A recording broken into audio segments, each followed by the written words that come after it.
How do you first hear about the Crookwell wind farm then? How does wind energy come into your world?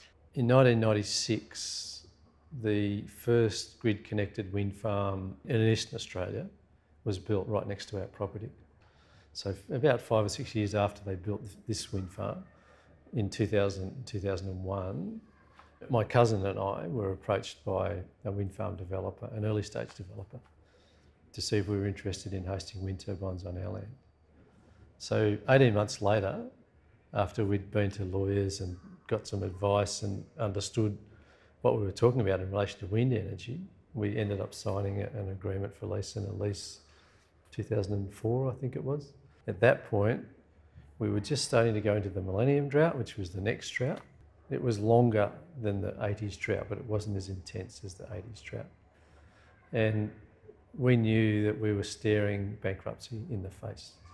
I had 2 teenage children. My wife and I were both struggling with mental health, depression. So we sat down and decided that we were going to sell a third of our farm, 800 acres, just to keep the banks off our back. But at the same time, I was determined to make this wind farm thing work because I'd seen the numbers. I had never been to a wind farm until I came to your place. You chose to do the interview right at the base of one of the wind turbines, and I thought, you know, by reputation, I thought, wow, so this is going to be noisy if I'm recording a conversation.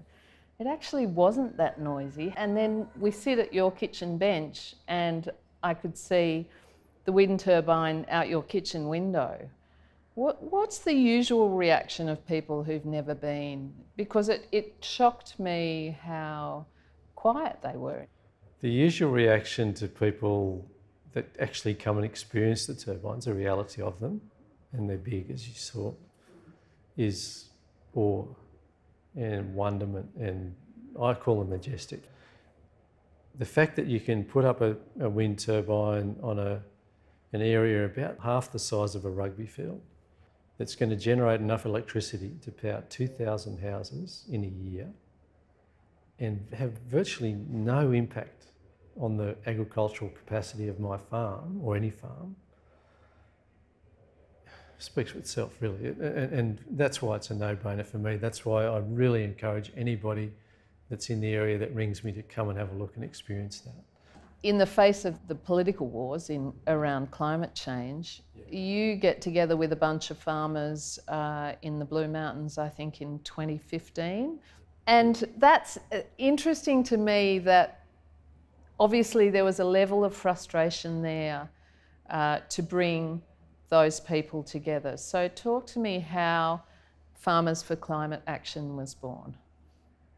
About 40 people from all over Australia got together in Blackheath and sat down and started to just workshop and talk about the reality of where we're at and whether there was anything we could do about it.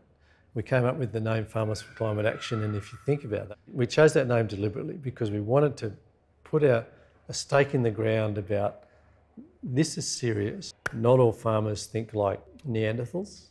We need to talk about new technologies. We need to talk about not just building a few wind turbines or solar panels.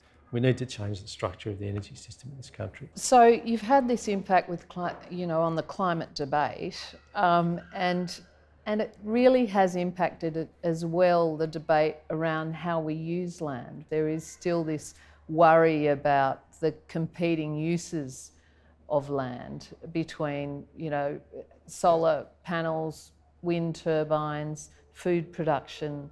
Do you think we need to be more strategic? And does that necessarily look like governments telling people how they should use land in certain places, or is it a more nuanced debate than that?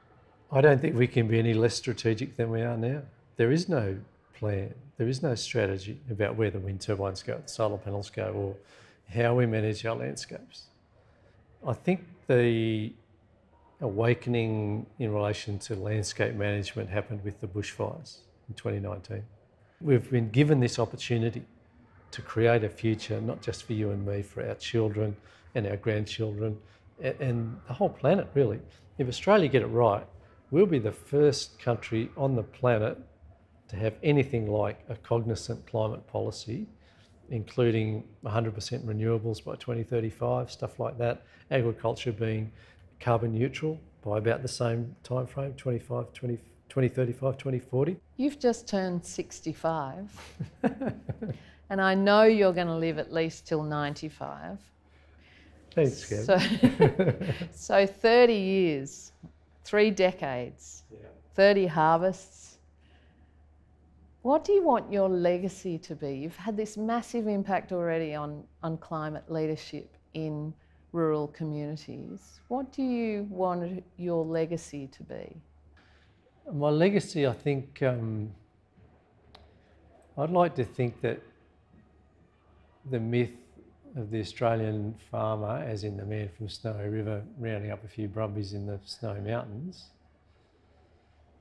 becomes the reality of farmers who are absolutely totally connected with their consumers and vice versa, and knowing that if they want to, they can go and buy a lamb or a lettuce or a cauliflower, whatever it is, from my land, but at the same time they can buy the energy from that land, and at the same time they know that the land that I'm farming is, my community is farming, is healthy, and it has these birds and it has these insects and it has all this biodiversity, which we haven't touched on, but biodiversity is so much more important than carbon farming.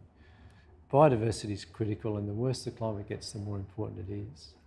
That would be my legacy, and to recreate the communities that sort of disappeared for a little while in the 70s and 80s, probably 90s, where we're actually in communication and in touch with each other rather than looking at our bloody phones all the time.